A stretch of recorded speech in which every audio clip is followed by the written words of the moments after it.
Hey folks, you're watching Connor and this is episode 5, part 1 in the weekly fitness vlogs. What are you going to see in this episode? In this video I talk about how to make your training and dieting as easy as possible whilst still getting the results that you want. You ready? Let's go.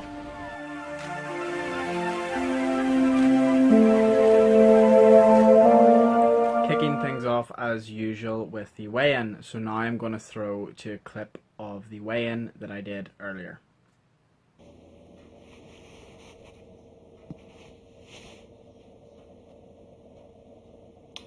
$11.3.6.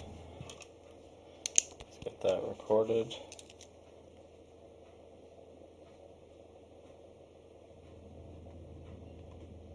.6. So that is up 0.6, so about half a pound. 0.6 pounds. Another half a pound, although in the other direction, right? So if you remember back, the plan was 4 weeks of a calorie deficit and then 1 week of, I want to say, more of a break from a calorie deficit than necessarily maintenance or bulking, right? So it was 2100 calories for 4 weeks and then 2400 calories this past week. Now, as I said before, I didn't know what the 2400 calories was going to do.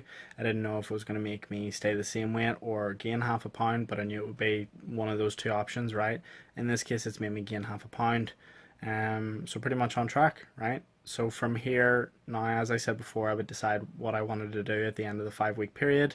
What I'm going to do is keep cutting because I feel as though I'm still carrying a lot more body fat than I'd personally like to. And you'll see that in part 2 where I'll pop my top off and I'll try my best, if my editing skills are on point, to compare it to week 1 and you can see the difference that was made. It's quite substantial so far, but I would like it to be better, to be honest, and try and get the body fat percentage down a lot lower before I would start to increase my calories again. And then you might say, well, you're doing half a pound a week, right? Whether it's, up or down, that seems pretty easy. And your workout routines are 15 minutes a day, that seems pretty easy. Why is this all so easy? Well, the truth is it's by design, and I want to talk now about how to make your training and your diet as easy as possible so that you'll still get results, but also so that you'll stick to it in the long term. First, we will talk about the training. How do you make your training easy? Well, I want to give the context first by what I mean by making your training easy. I don't mean making the actual sessions easy, I mean making it easy to stick to over a long period of time. So let's break that down. Your training session should be difficult to some extent in that you're there to apply pressure, right? You're there to apply resistance to a muscle, you're there to make it work when it doesn't want to work in order to force muscle growth, because your body does not want to build muscle, right? You have to force it to. It has to have a requirement to do so. So your training session should be difficult, but only while you're there, right? So you're not in there staying for so long that you're going to be sore for days and days and days. Yes, being sore the next day and maybe even a day after is normal, but being sore for like 10 days after is not normal, right? You've gone too far at that point. So when you're training, you want it to be tough while you're there, but have your workouts short so that it's not so difficult for you to actually motivate yourself to go there. So what would that look like? Well, if you're training at home, I think the best thing to do is train 3 days on, 1 day off, and then 3 days on, 1 day off over the 6 main muscle groups. If you need those again, by the way, I'd consider those to be chest, legs, biceps, triceps, back, and shoulders. Okay, I had to actually think about that one because my training routines adapted a little bit because of my injury, but essentially if you spread it over the course of those 6, then you could do 3 days on, 1 day off, 3 days on, 1 day off. So not on a typical 7-day week. So it's not like, Monday you do this kind of thing. It's just you do that over an 8-day period. If, however, you go to a gym, that can be tough because if you're going in and doing 15-minute workouts, the reason that is difficult in a weird way is because you'll get a mental block later on where it's like it doesn't seem worth your time to go because you're only going for 15 minutes. Whereas if you're training in your house, then psychologically it makes more sense to keep it short. But with a gym, like, you know, you might have a little bit of travel time here and there for your gym, so it's not really going to work out as well that way. Okay, so with the gym, I change it a little bit to doing 3 days a week, right? So you could do like a Monday, Wednesday, Friday, or a say a Tuesday, Thursday, Sunday, something like that. Make sure to give yourself rest days in between. Just switching hands because my hands are getting tired. Okay. So you can spread that over the course of those days, and then maybe your workout routines last like 30 minutes to 40, right? But again, you're keeping them short, and try and keep them enjoyable as well. Like, enjoyable is so important. That doesn't mean you go into the gym and you dick around and like you text your friends and all that sort of thing. I don't mean that kind of enjoyable. I mean, like, get music that you want to listen to onto your headphones if you're assuming that you're not training with a training partner. Some people like training with a training partner, some don't. It just depends on who you are, right? Some of us are naturally introverted, in which case you probably prefer the headphones and the music, like myself. Other times you might prefer the company of another person. So if you prefer the company of another person, then it's good to get that involved to stick to it on to kind of motivate you to go. But the problem is, if your motivation depends on someone else, then you're limiting your ability to stick to it in the long term. And then if they give up, you're screwed, right? And you can't really rely on someone else for your results. You have to be able to take responsibility and ownership that your results are going to come from you and not from someone else. So if you are going to train with another person, I'd recommend maybe training by yourself for the first couple of months, kind of getting a feel for it before you start bringing in other people, to make sure that you kind of have a routine yourself set up before you'd actually do that. Now, that's the kind of main principles with making your training easy, right? Essentially keeping your workouts short, keeping them enjoyable, getting a little bit of music if you're by yourself, or having a training partner if you're going with a friend. Now we're going to talk about something that's probably more important in your long term, right? Which is making your diet easy.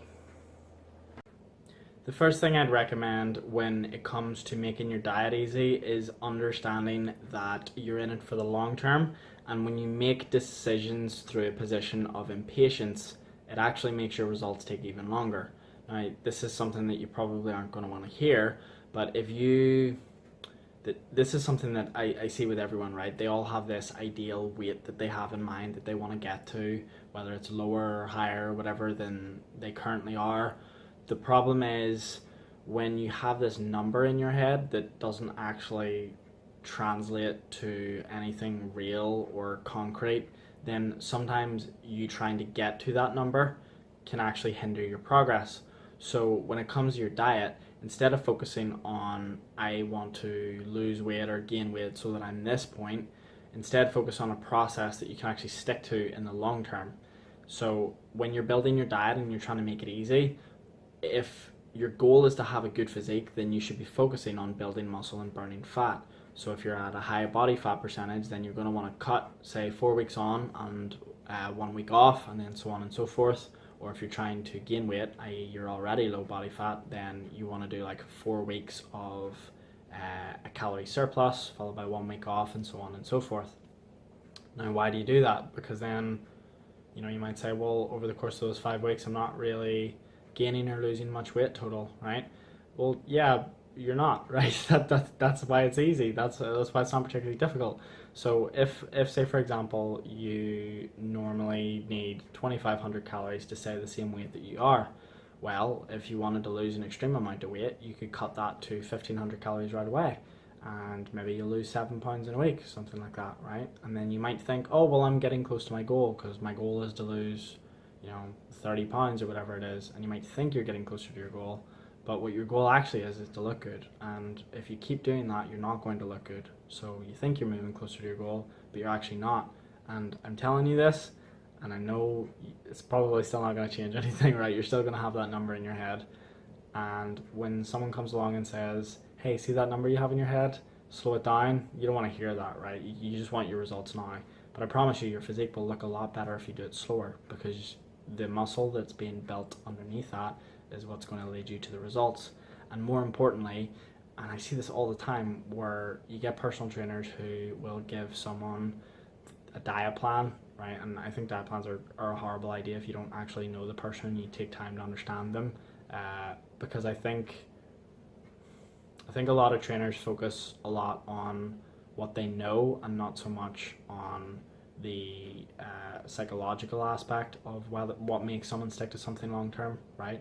So they might say have a really, uh, really good diet based on something that they've been taught, that's been passed on and so forth, and then they just try to use that for everyone.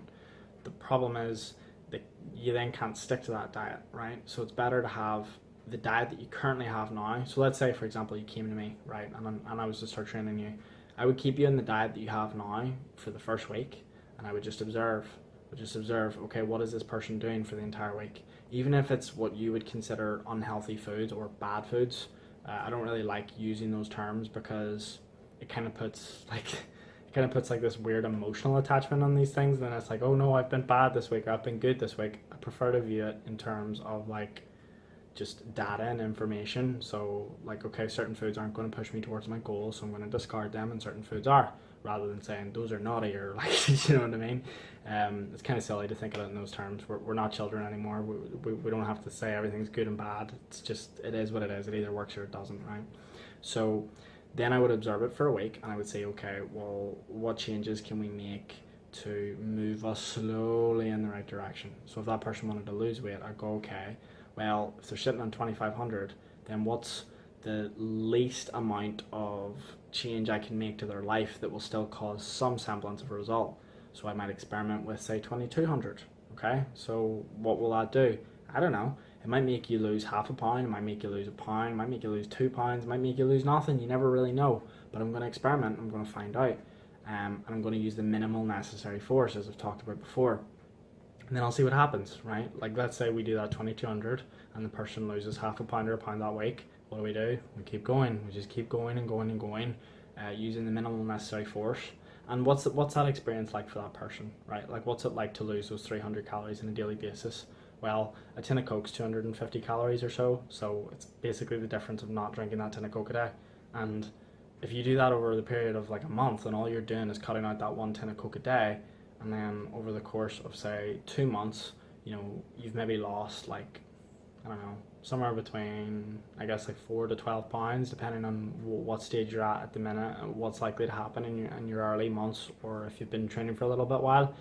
Well, that, and then you put on muscle during that time, so you're burning even more fat than just those 4 to 12 pounds in the scale, and you look so much better. And then your brain goes, okay, I barely did anything, and yet I still got results. So your brain engages and it sticks to it in the long term, rather than you doing some crazy diet that's really, really difficult, and you can maybe only last 2 days. Or let's say you have amazing motivation and really good discipline, and maybe you last for 2 weeks, and then at the end of those 2 weeks you see that you've lost like 4 to 6 pounds or something like that, and it's just a kick in the teeth, right? It really is. And so it makes you not want to stick at it long term.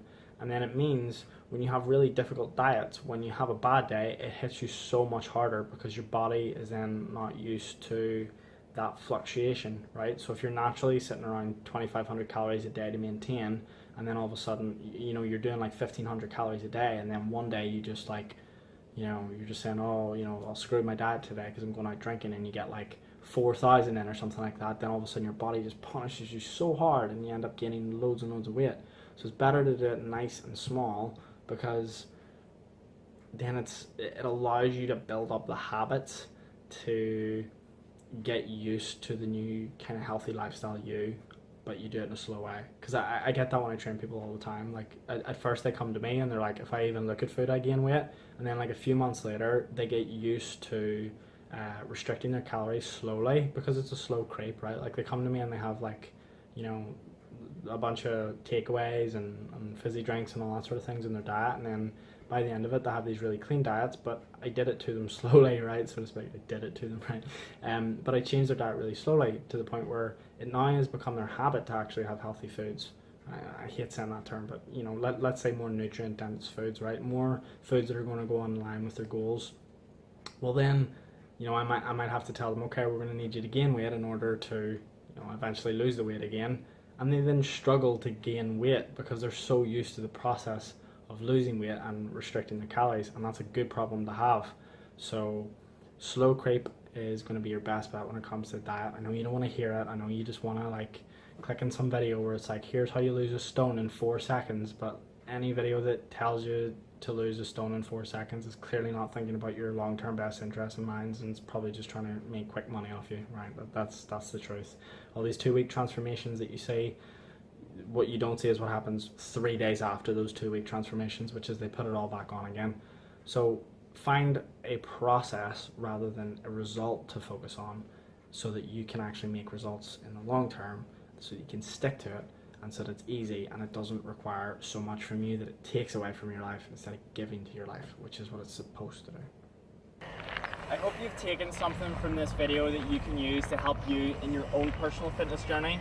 As always, if you have any questions, leave them down in the comments below. I'll answer them myself personally because I want to make sure that you get the results that you can with as much help from me as possible. Last little note, I wanted to thank those of you that have subscribed so far. I hope you're benefiting from the content and will do in the future too. I've been Connor, take care, and I'll see you next week.